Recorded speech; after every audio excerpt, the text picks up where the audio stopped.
Bienvenue dans notre troisième et dernière vidéo d'une série sur la Customer Due Diligence. Alors aujourd'hui, 4 étapes pour maîtriser votre environnement en 3 jours. C'est-à-dire comment mettre en place une démarche de Customer Due Diligence. Alors tout d'abord, vérifiez si votre entreprise relève directement des lois anti-blanchiment et corruption de votre pays ou qu'elle y est indirectement exposée, comme nous l'avons vu dans la précédente vidéo. En général, si vous êtes une banque, assureur, organisme de placement, comptable, conseiller en placement, agent immobilier, avocat, notaire, huissier de justice, vous êtes concerné. Si vous avez une activité export avec des transactions libellées en dollars, vous l'êtes également. Si enfin vous êtes sous-traitant d'une grande entreprise soumise à ce type d'obligation, vous ne devriez pas considérer la Customer Due Diligence comme optionnelle.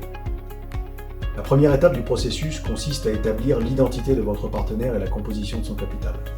Rappelez-vous que l'UBO, ou bénéficiaire effectif, est la personne physique qui détient 25% du capital d'une personne morale ou peut exercer au moins 25% des droits de vote dans une assemblée générale ou est bénéficiaire d'au moins 25% du patrimoine de la personne morale.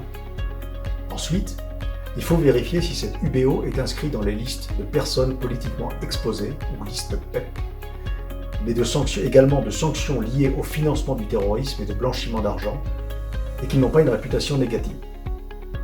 Zentech peut effectuer ce type de contrôle auprès de 700 bases et dans plus de 30 000 sources différentes, ce qui vous permettra d'attester de la sincérité de votre effort pour être en règle.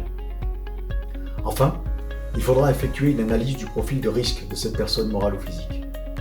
Nous avons en particulier défini 8 indicateurs objectifs de risque qui vous permettront d'établir la nature et l'ampleur de votre devoir de vigilance vis-à-vis du partenaire en question. Plus le risque sera faible, moins vous aurez d'efforts à fournir pour réduire ce risque. Plus il sera fort, bien entendu, plus vous devriez prendre des mesures spécifiques.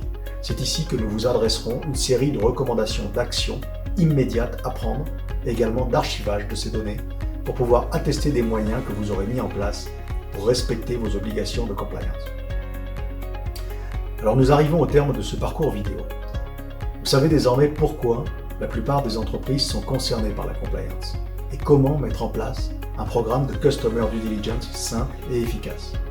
Vous y gagnerez d'être en règle avec les normes du moment, de vous protéger de risques bien réels et de consolider vos relations commerciales. La compliance n'est pas une simple couverture juridique, un simple assemblage de règles formellement respectées selon une démarche d'assurance.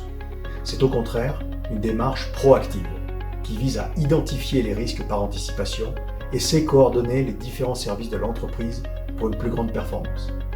Zentech peut vous accompagner dans la mise en place de Customer Due Diligence complète. Et compte tenu de notre expérience en matière d'intelligence économique, nous pourrons adapter notre accompagnement à des solutions d'étude de la concurrence, de prévention des fraudes, mais également de mise en place de programmes compliance et de systèmes de gestion de la compliance. Si vous avez aimé cette vidéo et que vous souhaitez utiliser la compliance comme un levier de performance, cliquez sur les boutons en dessous de cette vidéo pour réserver un créneau dans notre agenda afin de comprendre le détail de votre situation et vous proposer un ensemble de solutions de façon gratuite. Alors n'hésitez pas, contactez-nous.